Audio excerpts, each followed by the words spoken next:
다툼 후 남편이 말을 안 한 지 10개월이 되었습니다. 2023년 9월 25일 워싱턴 DC 1일째 NCNK 간담회. 안녕하세요. 오늘부터 스님은 워싱턴 DC에 일주일 동안 머물며 한반도의 평화를 위해 많은 사람들을 만날 예정입니다. 오늘은 NCNK 관계자들을 만나 북한 인도적 지원 사업에 관련하여 많은 이야기를 나누었습니다. 새벽 4시 45분에 미주 정토회관에서 새벽 기도와 명상을 하며 하루를 시작했습니다. 아침 식사를 하고 미주 정토회관을 찾아온 손님과 대화를 나눈 후 10시 20분에 워싱턴 DC를 향해 출발했습니다. 워싱턴 거리를 바라보며 스님은 처음 이곳에 왔던 기억을 떠올렸습니다. 제가 처음 워싱턴에 온 것은 북한의 고난의 행군이 시작되고 난 후였어요. 북한 주민들의 대량 아사를 막기 위해 인도적 지원을 눈물로 호소하고 다녔었어요. 워싱턴에 도착해서 대북 인도적 지원을 호소하려는데 처음에는 말문이 막히더라고요. 이렇게 잘 사는 사람들에게 굶어 죽는다는 말이 믿어지겠어요? 무슨 증거가 있냐고 해서 중국에 가서 280여 명을 인터뷰하고 통계를 내고 번역을 해서 3개월 만에 다시 왔어요. 그랬더니 280여 명으로는 통계가 부족하다는 거예요. 그래서 다시 500여 명을 더 인터뷰해서 자료를 만들어 다시 왔어요. 그런데 북한에서는 북한의 안 좋은 상황을 외부로 알렸다고 안 좋아했어요. 그게 벌써 30년 전 일이에요. 30년이 지나니까 지금은 늙은 저만 남고 그때 함께했던 많은 사람들이 다 은퇴해버렸네요. 11시 30분에 NCNK 사무실에 도착하자 키스루스 사무총장님이 반갑게 환영을 해주었습니다. Thank you for visiting. 찾아와 주셔서 감사합니다. 함께 점심 식사를 하며 그동안의 안부를 주고받은 후 12시 20분부터 간담회를 시작했습니다. NCNK는 미국의 대북 전문가들과 관계자들이 모인 협의체로 북한의 사회, 경제, 행정 등 다양한 측면에서 연구 활동을 해오고 있는 곳입니다. 오늘 간담회는 온라인과 오프라인을 연결하여 진행했습니다. 미국 내에서 북한 인도적 지원에 관계하는 여러 NGO 단체들이 온라인으로 참가했습니다. 먼저 키스루스 사무총장님이 스님을 소개했습니다. Many years to the early 2000s when I was working for Senator Luder, and so he continues his regular visits, and I invite you to please give your perspective on the situation in North Korea at the present time, and then once you finish some of our colleagues online or myself, we will probably have some questions for you. Please go ahead. 저는 법륜 스님과 2000년대 초반에 처음 만나서 지금까지 인연을 이어오고 있습니다. 스님은 제가 미국의 상원의원 밑에서 일하고 있을 때 주기적으로 워싱턴을 방문해 주었습니다. 오늘 이 자리는 현재 북한의 상황에 대한 스님의 의견을 듣고 그 후에 저와 제 동료들이 질의응답하는 시간을 가져보고자 마련되었습니다. 스님께 먼저 소개 말씀을 부탁드립니다. 이어서 스님이 하고 있는 일을 간단하게 소개했습니다. 여러분 만나서 반갑습니다. 저는 북한의 관계에서 3가지의 일을 하고 있습니다. 첫 번째는 평화재단에서 한반도 평화 문제에 대한 일을 하고 있습니다. 두 번째는 조은버틀이라는 단체에서 북한 인권과 북한 난민에 관한 문제에 대한 일을 하고 있습니다. 세 번째는 JTS라는 단체를 통해서 북한의 인도적 지원을 하고 있습니다. 키스루스 총장님은 현재 북한의 상황이 어떠한지 스님에게 설명을 해달라고 요청했습니다. 스님이 현재의 북한 상황에 대해 이야기해 주었습니다. 2019년에 식량 지원을 위해 북한을 방문한 것을 마지막으로 지난 4년간 코로나19로 인해 북한을 방문하지 못하고 있습니다. 그 이후에 북한과 연락이 끊겨서 현재는 연락이 안 되고 있는 상황입니다. 그러나 북한의 식량난이라든지 농업 현황, 시장 가격과 같은 문제에 대해서는 북한의 소식을 갖고 있는 전문가들이 매달 모여서 검토하고 있습니다. To clarify, are these people based in Seoul, or where are they? 전문가들이 모두 서울에 계시는 분들입니까? 네. 북한의 나름대로 정보를 갖고 있는 사람들이 모여서 얘기를 나눕니다. 그 사람들은 이전에 북한과 관계를 맺었던 사람들입니다. 또는 북한 난민을 돕거나 해서 난민을 통해 정보를 갖고 있는 사람들도 있습니다. 여러 사람들과 대화를 나누다 보니까 크로스 체크를 어느 정도 할 수 있습니다. 현재 북한은 식량과 의약품의 부족 상태가 매우 심각한 것으로 보입니다. 그렇지만 길거리에서 사람들이 굶어 죽은 시체를 봤다고 하는 방송 보도는 조금 지나친 감이 있다는 평가입니다. 이어서 스님은 한반도와 동아시아의 평화 문제에 대해 시급히 해결해야 할 과제가 있다고 강조했습니다. 북한의 대량 살상무기 확산을 이대로 내버려 둘 건가요?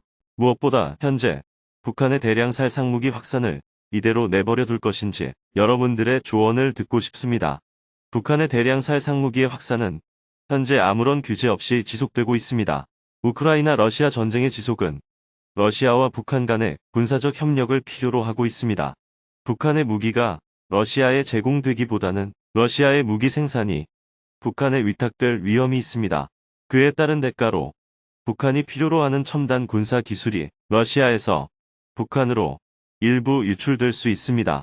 그렇게 되면 한반도의 평화를 지켜내는 일에 점점 더 많은 대가를 치르게 될 수 있습니다. 그래서 미국이 북한과 좀 더 적극적으로 대화하는 것이 필요하다고 생각합니다.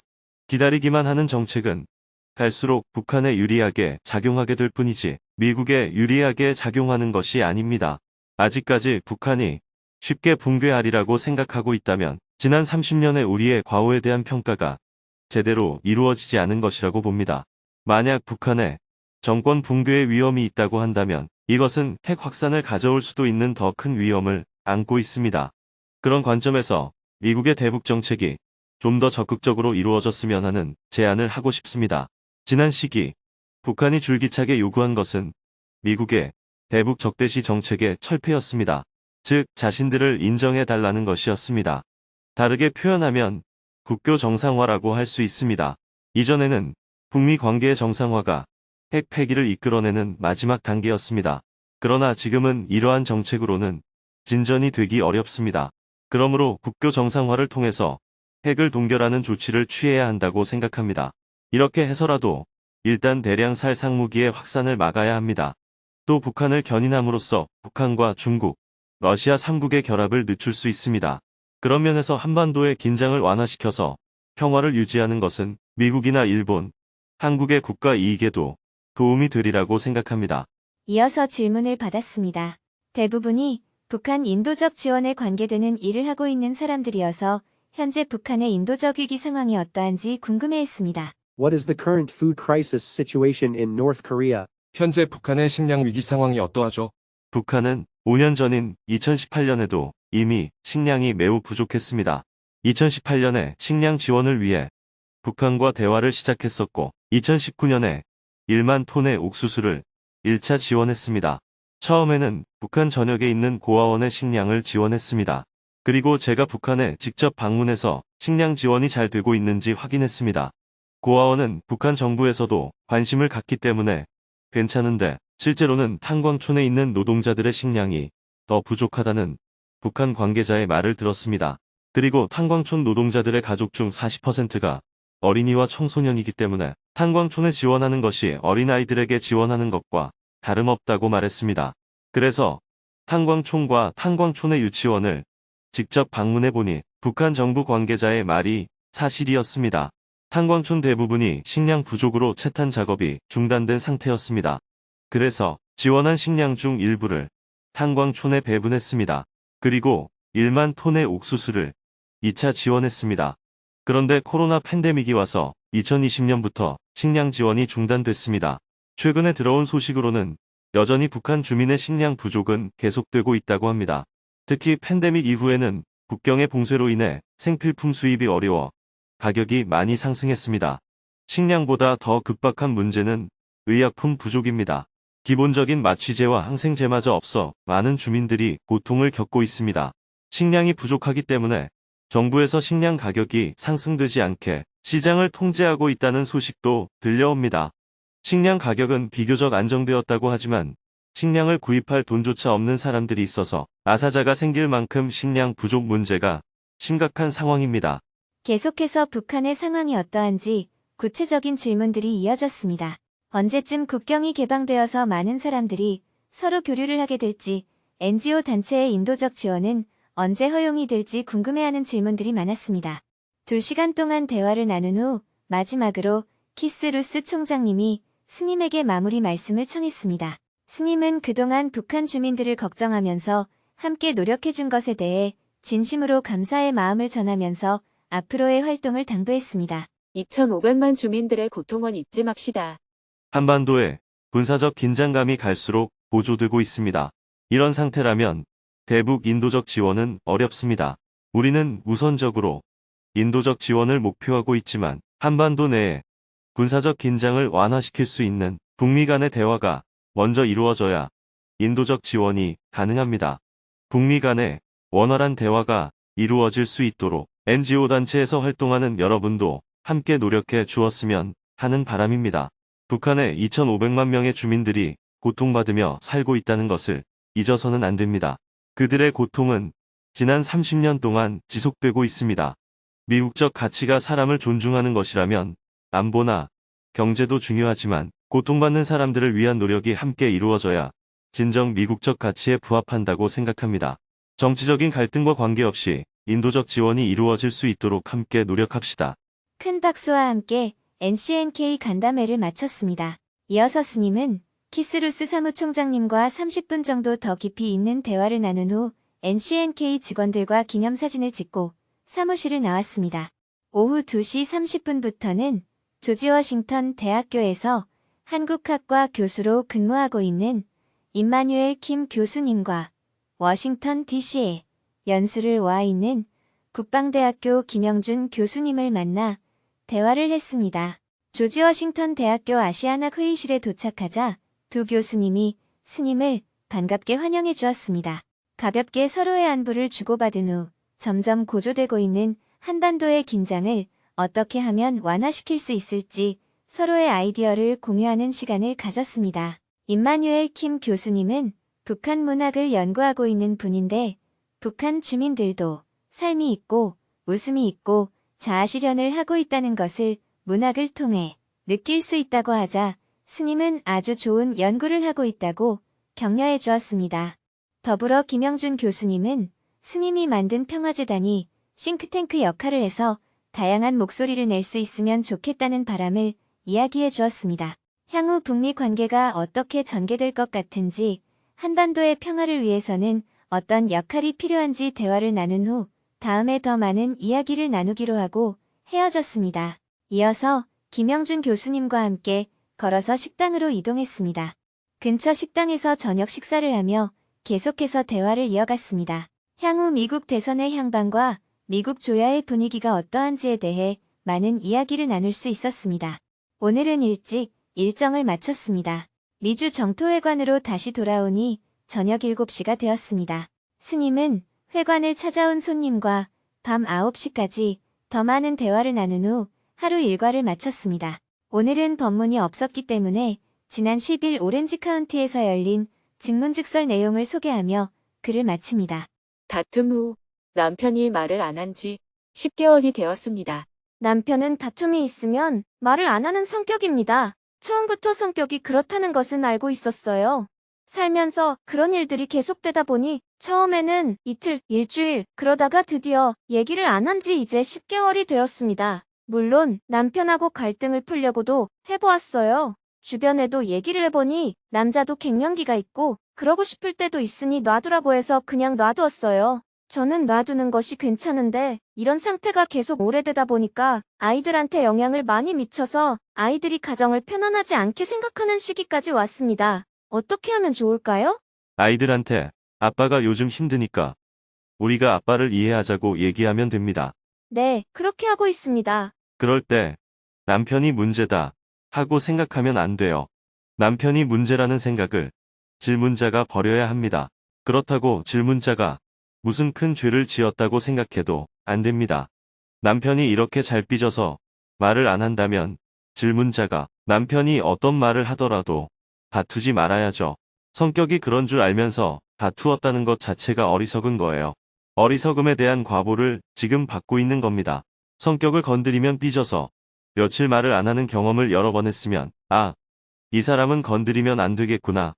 이렇게 깨달아야죠. 그렇게는 살기가 싫으면 안녕히 계십시오 하고 헤어지든지요. 첫째, 지금 남편에게는 우울증과 같은 정신적인 어려움이 있다고 봐야 하기 때문에 우선 치료를 받도록 하는 것이 중요합니다. 둘째, 남편은 상처가 있는 사람이기 때문에 이제는 내가 먼저 다가가서 여보, 내가 잘못했어. 그러니 풀자 하고 얘기를 한다고 풀릴 단계는 이미 넘어버렸어요. 왜냐하면 너하고는 말해봐야 소용없다. 이렇게 이미 단정하고 있기 때문입니다. 그러니 먼저 병원에 가서 치료를 받도록 해서 해소를 하든지 이대로 놔놓고 조금 기다리든지 하는 수밖에 없습니다. 아이들이 걱정이 되면 아이들에게 이렇게 말해야 합니다. 아빠가 갱년기이고 조금 어려우니 우리 같이 기다리자. 엄마가 아빠를 충분히 이해하지 못하고 잘못 건드려서 그러니 우리가 잘 지내보자. 이렇게 말해서 아이들에게 상처가 조금이라도 덜 가게 하는 방법을 취해야 해요. 당장 갈등을 풀어야겠다고 생각한다면 질문자가 석고대죄를 해야 합니다. 석고 대죄가 하기 싫으면 어떻게 해야 합니까? 그럼 헤어져야지요. 남편은 정신적인 환자이기 때문에 갈등을 풀려면 질문자가 석고대죄를 하는 수밖에 없습니다. 환자에게 네가 잘했니? 내가 잘했니? 하는 것은 어리석은 일이지요. 그렇게 갈등이 심해지면 아이들이 상처받는 것도 감수해야 하고 헤어질 것도 감수해야 하고 남편이 자살하는 것도 감수해야 됩니다. 순서가 그렇게 흘러갑니다. 결과는 헤어지거나 자살하거나 둘 중에 하나가 될 거예요. 스님이 이런 상담을 할 때 헤어져도 괜찮다고 쉽게 말하는 이유는 안 헤어지면 자살을 할 수가 있어서 헤어지는 것이 오히려 그 사람을 살리는 길이라고 생각하기 때문입니다. 본인이 아이들한테 상처가 되는 길을 선택해 놓고 또 걱정을 하고 있으니 질문자가 어리석은 거예요. 아이들한테 상처가 될 것을 걱정한다면 석고대죄를 해야 하고 석고대죄를 하기 싫으면 아이들한테 상처가 될 것을 감수해야 합니다. 석고대죄도 하기 싫고 상처도 주기 싫고 그런 길은 없습니다. 그런 길이 있다고 말하는 절이나 교회가 있으면 거기로 가세요. 그런 곳에는 돈만 많이 내면 그런 것을 해결해 준다고 하니까요. 사실 그런 길은 없습니다. 그러니 본인이 선택하면 됩니다. 석고대죄를 하기 싫으면 아이들이 받을 상처를 감수해야 합니다. 남편이 어느 날 이혼을 하자고 해도 감수해야 합니다. 남편이 어느 날 죽어 있다고 해도 감수해야 합니다. 그렇게는 하고 싶지 않다면 석고대죄를 해야 하는 겁니다. 그런데 석고대죄만 해서는 되지 않습니다. 석고대죄를 해서 일단 급한 불을 끄고 그 다음에는 병원에 데려가서 치료도 받도록 해야 어느 정도 해결이 된다고 볼 수 있습니다. 지금 함께 살고 있는 남편에게 당신은 왕이로 쏘이다 하는 것이 뭐가 어려워요? 내 남편이 왕이 되는 것이 뭐가 그렇게 기분이 나쁜 거예요? 내 남편의 종이 되는 것이 뭐가 그렇게 기분이 나쁜 거예요? 다른 사람도 아니고 내 남편의 종이 되는 것은 할만하잖아요. 왕국에서는 남편이 아닌 사람에게도 종이 되어서 수백만 명이 사는데 뭐가 그렇게 어렵다고 생각해요? 사실은 아무것도 아닙니다. 아무것도 아닌 일을 하기 싫으면 손실을 감수하라는 것이 저의 조언입니다. 감사합니다. 내일은 오전에 세계 식량 계획 워싱턴 사무소를 방문하여 존 브라우스 소장님을 만나고 점심에는 미주한인 유권자연대 김동석 대표님을 만나고 오후에는 전 국무부 정보국장을 지낸 존 메릴 박사님을 만나고 저녁에는 처치 오브 홀리시티 교회의 리치 테이플 목사님과 분열의 시대, 우리는 어떻게 살 것인가를 주제로 생방송 대담을 할 예정입니다.